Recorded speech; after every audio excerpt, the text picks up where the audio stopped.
We all know mode of inheritance, autosomal dominant होते हैं, autosomal recessive होते हैं, सेक्स लिंक डोमिनेंट होते हैं, सेक्स लिंक रिसेसिव होते हैं, माइटोकॉन्ड्रियल होते हैं। जब आप पढ़ते हैं तो किताब में इस तरह के चार्ट बने हुए होते हैं जो आपको समझ ही नहीं आते, 10 दफा आप रटते हैं, 50 दफा भूलते हैं। ये बात ठीक है कि नहीं? You cannot apply them in real life. So let's start applying them in real life so that we can understand all these points. Situation पे आए।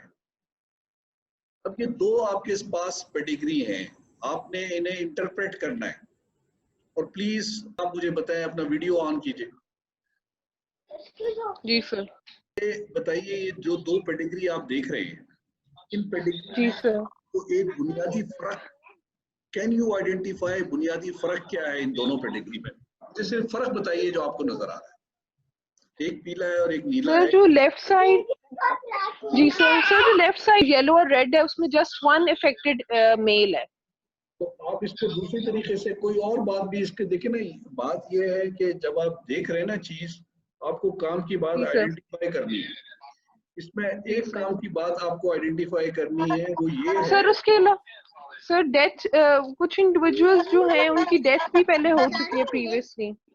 ओके, चले ओके। देखिए, इसमें सबसे काम की बात, सारे मेरी बात सुन लें कि इसमें सबसे बड़ी काम की बात वो ये है कि इस पेडिग्री में आपको जनरेशंस बिल्कुल क्लियर है, कोई जनरेशन की इन्वॉल्वमेंट नहीं है। यहाँ पे जो है हर जनरेशन में बीमारी नजर आ रही है। Is it clear? तो पहली चीज देखनी है, फर्स्ट देखनी है जो पेडिग्री में, वो ये देखनी है कि जनरेशंस इन्वॉल्व हैं या नहीं इन्वॉल्व। पहला पॉइंट है, पहला पॉइंट जो है आपने सिर्फ ये देखना है कि पेडिग्री में जनरेशंस की इन्वॉल्वमेंट है या नहीं है। यहाँ पे एक बंदा है जिससे आप बात कर रहे हैं, उसके पूरे खानदान में कोई बंदा नहीं इन्वॉल्व, ना बाप में, ना दादा में, ना कहीं और ऊपर, ना पुप्पा, ना चचा, ना दादा, ना दादी। इसका मतलब है इसमें कोई जनरेशन की इन्वॉल्वमेंट नहीं है।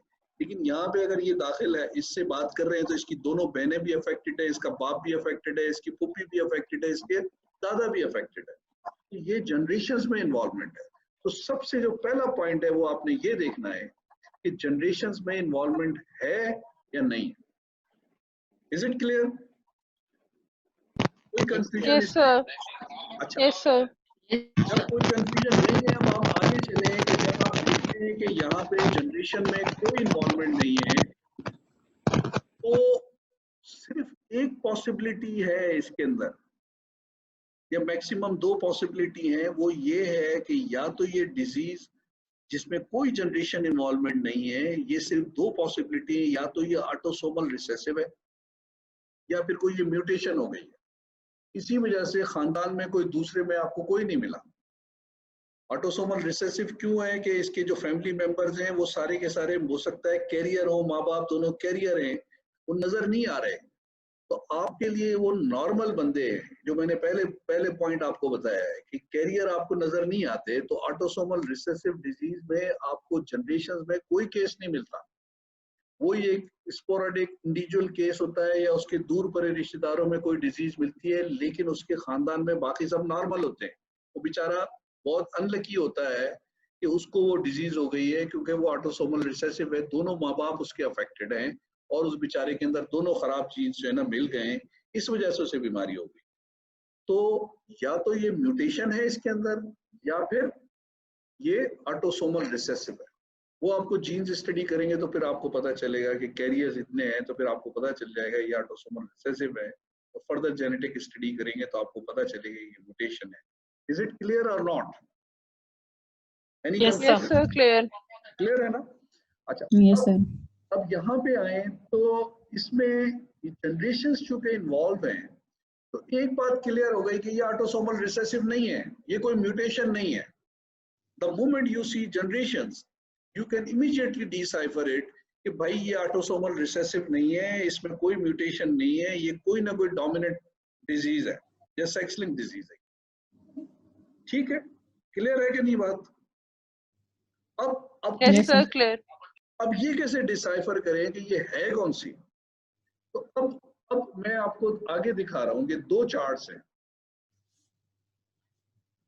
ये दो आपके, अब इनके अंदर आप फर्क मुलाहिजा फरमाइए कि इसमें भी जनरेशंस इन्वॉल्व हैं, इसमें भी जनरेशंस इन्वॉल्व हैं।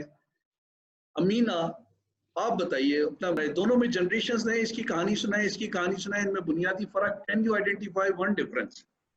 देखिए गौर करेंगे तो आपको बात समझ आएगी, बताने से नहीं समझ आएगी, जब आप खुद डिस्कवर करेंगे तो आपको बात समझ आएगी। Remember this thing. Sir left side के ऊपर सिर्फ फीमेल्स इन्वॉल्व हैं और जो राइट साइड है उसके ऊपर बोथ इन्वॉल्व हैं, फीमेल्स भी और मेल भी। शाबाश। देखिए ये देखना है आपने, जो दूसरा पॉइंट है वो ये देखना है कि इसके अंदर 3 मेल हैं और 3 फीमेल हैं।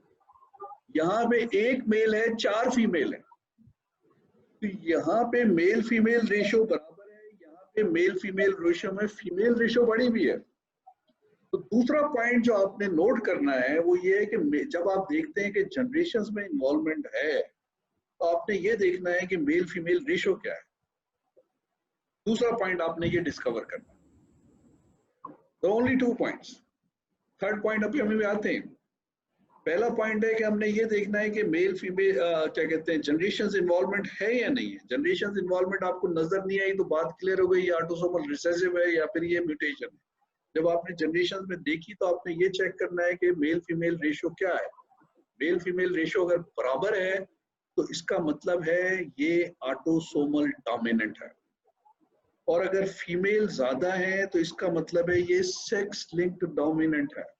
Remember this thing.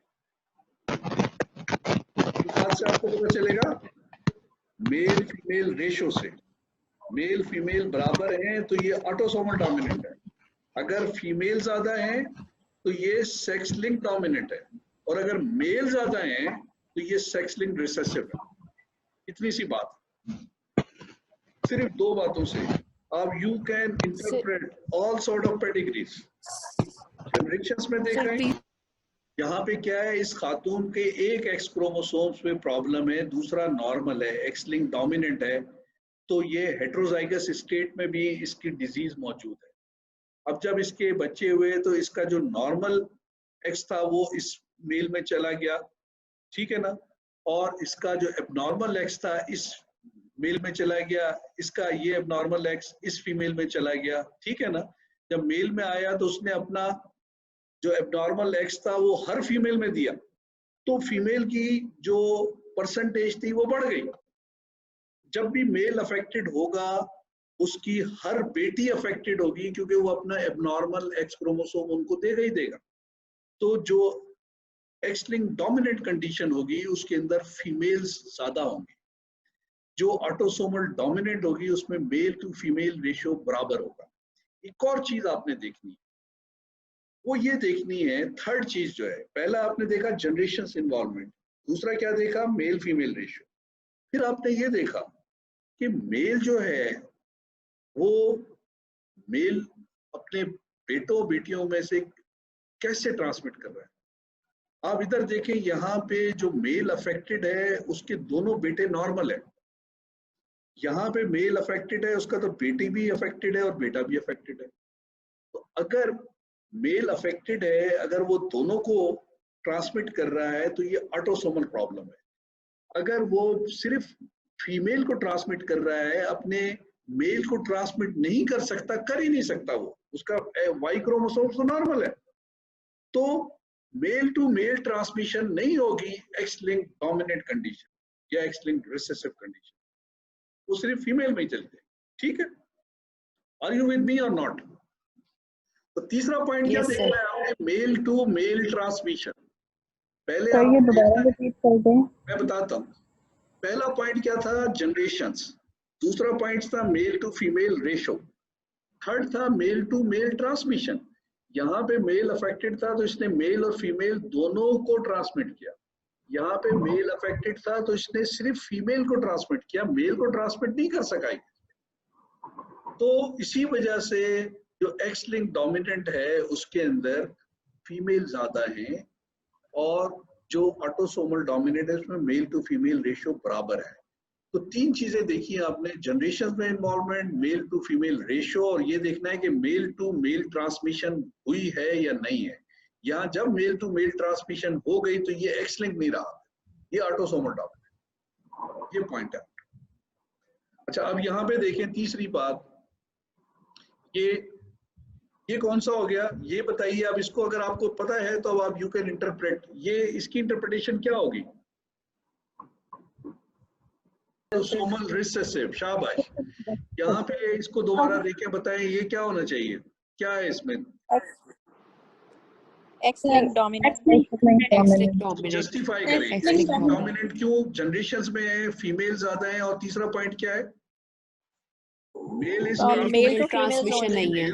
But none Male to male to male transmission नहीं है, ठीक है। Yes. यहाँ पे क्या है ये? Sir, autosomal dominant. क्यों है? शाबाश। Autosomal dominant.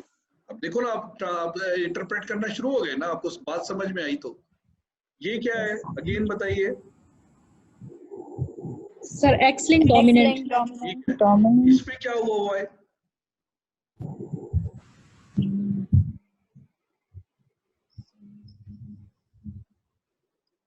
ये X-linked recessive है। देखिए ना, अब इसमें मेल ज्यादा है, ये एक्स-लिंक्ड X-linked रिसेसिव है, recessive. इसमें मेल ज्यादा है, Recessive है। एक्स-लिंक्ड X-linked रिसेसिव है। क्या चक्कर है कि इसकी जो है ना मदर जो है, ये इसमें ये कैरियर है, Carrier, sir. तो इसने अपने बेटों को इत्तेफाक से, दोनों बेटों को, ये भी मुमकिन था कि ये नॉर्मल होता, ठीक है ना, इसने दोनों बेटों को अपना अफेक्टेड दे दिया, ठीक है। इस बंदे की जब भी इसकी होगी तो इसकी हर बेटी जो है, हर बेटी इसकी कैरियर होगी, ये याद रखें।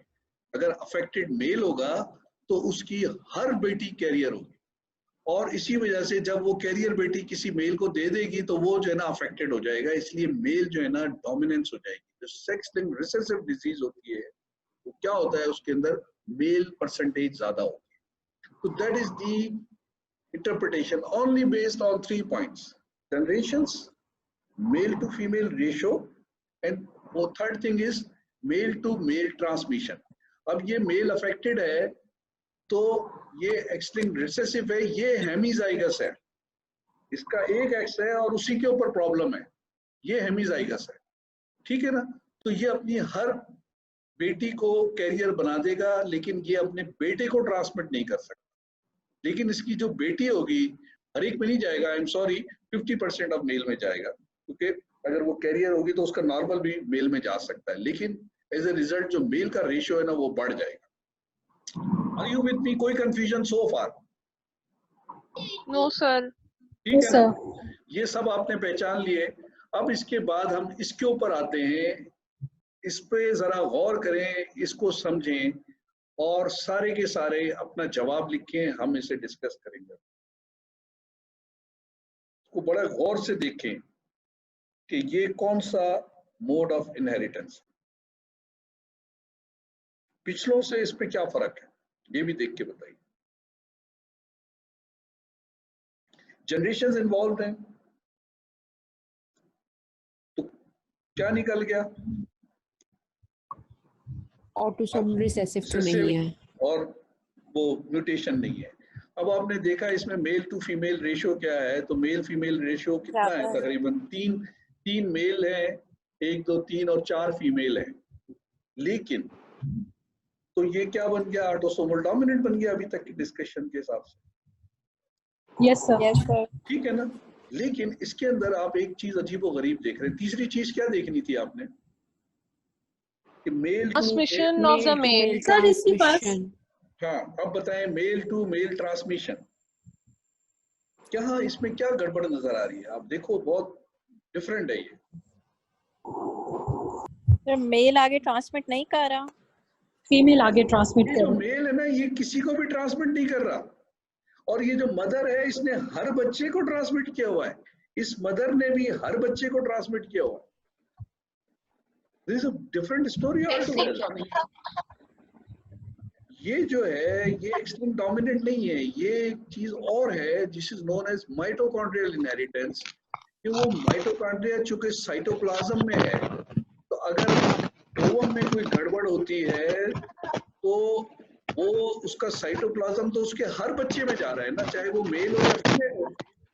ये इसके अफेक्टेड फीमेल है, इसके हर बच्चे में साइटोप्लाज्म जाएगा, क्योंकि ओवम का न्यूक्लियस के अंदर तो स्पर्म आया, लेकिन ओवम तो डिस्ट्रीब्यूट होकर जाइगोट बन के उसका तो हर बच्चे में जा रहा है, चाहे वो मेल हो चाहे फीमेल हो।